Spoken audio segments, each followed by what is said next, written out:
मैं प्रभु का धन्यवाद करता हूँ आज के सुंदर समय के लिए जो परमेश्वर ने हमें आज दिया कि हम उसका धन्यवाद करें और इस सुबह के समय प्रतिदिन के आत्मिक भोजन पर मनन करें। आइए आज के कलाम में नीति वचन 11 अध्याय और उसकी 25 आयत पढ़ें।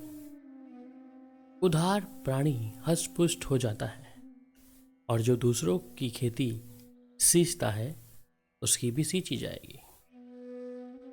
नीति वचन जो सुलेमान का वो विवेक के द्वारा लिखी गई है और यहाँ पर वो कहता है कि उदार प्राणी हष्ट पुष्ट हो जाता है और जो औरों की खेती सींचता है उसकी भी सींची जाएगी।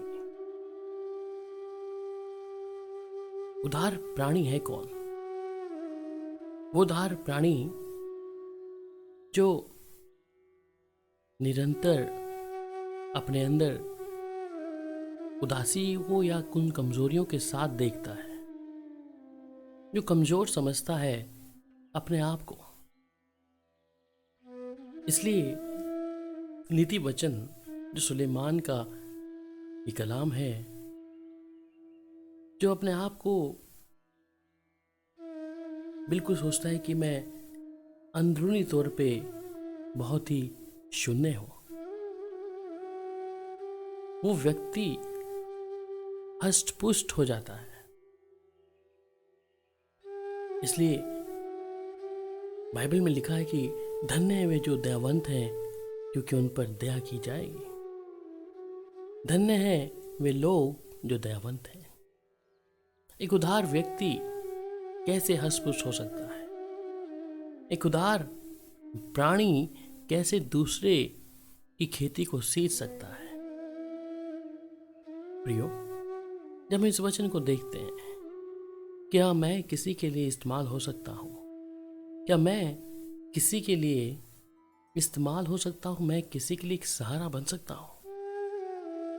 जब एक ऐसा व्यक्ति जो अपने अंदरूनी तौर पर सोचता है कि मैं कमजोर हूं, तो बाइबल इस बात के बारे में कहती है कि वो प्राणी हष्ट पुष्ट हो जाता है।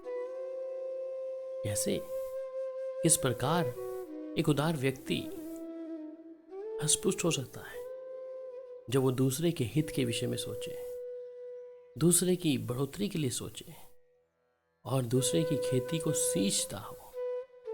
पर प्रियो, आज हमें ऐसे बहुत कम लोग देखने को मिलते हैं जो हमारी मदद करें या हम किसी और की खेती को सींचें। और यहां पर नीति वचन 11:25 में ही कहता है कि उसकी भी सींची जाएगी। आज हम भी इस वचन को जब देख रहे हैं, हो सकता है हम भी अंदरूनी तौर पर एक ऐसे प्राणी हो,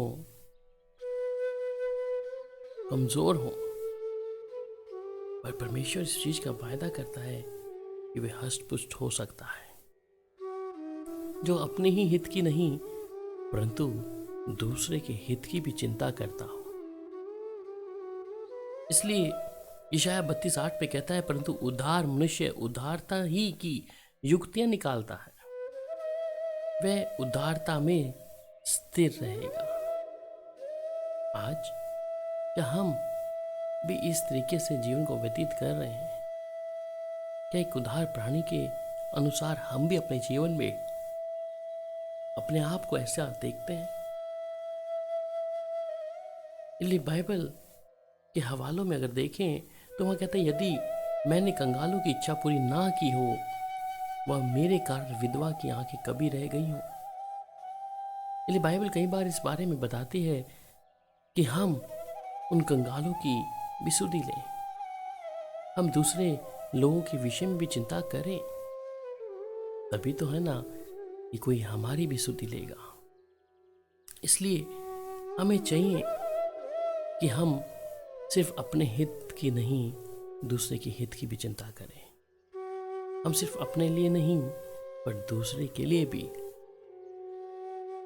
उसके लिए आशीष का कारण ठहरे।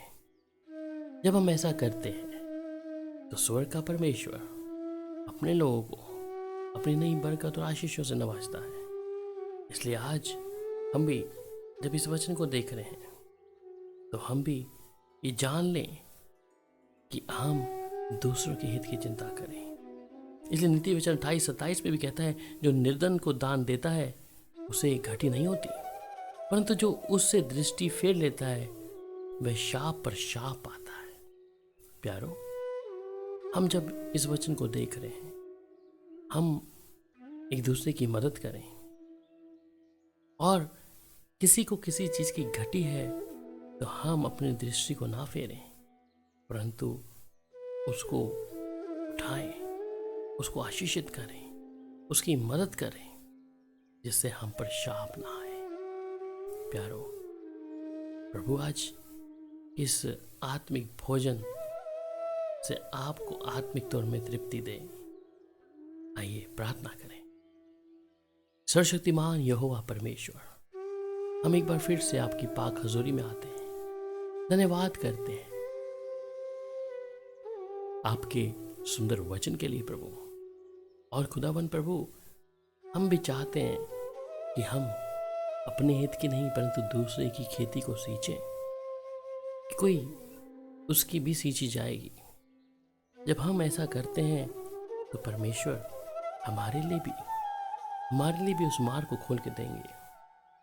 इसलिए जब वचन कहता है, परंतु बात तो यह है कि जो थोड़ा बोता है वह थोड़ा काटेगा भी, और जो बहुत बोता है वह बहुत काटेगा। प्यारे पिता, हम आज एक निर्णय लें। जितने भाई बहन इस समय इस आज के वचन को प्रभु सुन रहे हैं, मैं चाहता हूं कि आपका आत्मा आज हम सबको आत्मिक तौर पे मजबूत करें। अगर हमें कहीं ना कहीं किसी प्रकार की वो कमजोरियां हैं तो हम एक कदम आगे बढ़ाएं आपके नाम में प्रभु, जिससे खुदावन प्रभु आपकी इच्छा पूरी हो। प्यारे पिता, आपका धन्यवाद आज की सुबह के आत्मिक मनन के लिए प्रभु। हम आपका धन्यवाद करते हैं और चाहते हैं आप सबको आशीषित करें प्रभु, और अपने स्वर्गीय भंडार से हर एक की कमी घटी को दूर करें। आपका धन्यवाद प्रभु यीशु मसीह के नाम से, आमीन। परमेश्वर की शांति आप सबके साथ हो। शालोम।